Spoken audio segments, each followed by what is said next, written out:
அருகம்பை சுற்றுலா தொழில்துறை இஸ்ரேலியர்களால் கடும் பாதிப்பு.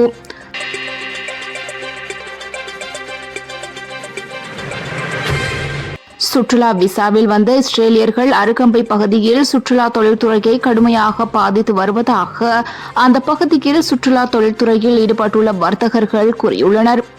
சுற்றுலா விசாவில் வந்து நாட்டில் வணிகம் செய்த பல வெளிநாட்டினர் மீது ஏற்கனவே சட்ட நடவடிக்கை எடுக்கப்பட்டுள்ளதாக சுற்றுலா அபிவிருத்தி அதிகார சபையின் தலைவர் போத்திக ஹேவாவசம் தெரிவித்துள்ளார்.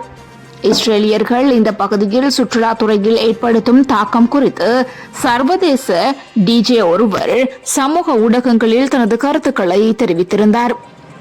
இந்நாட்டிற்கு வருகை தந்த சர்வதேச டிஜே டொம் மோங்கல் இந்த குற்றச்சாட்டை முன்வைத்துள்ளதோடு அருகம்பை பகுதிக்கு சென்றபோது இஸ்ரேலியர் தலைநகர் டெல் அவித் சென்றபோது அனுபவம் தனக்கு ஏற்பட்டதாக அவர் கூறியுள்ளார்.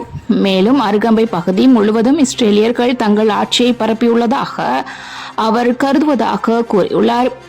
அருகம்பை நாட்டின் ஒரு முக்கிய சுற்றுலா தலமாகும்.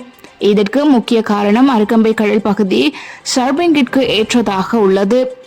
இவ்வாறு நாட்டிற்கு வருகை தரும் பெரும்பாலான சுற்றுலா பயணிகள் இஸ்ரேலியர்களாகும்.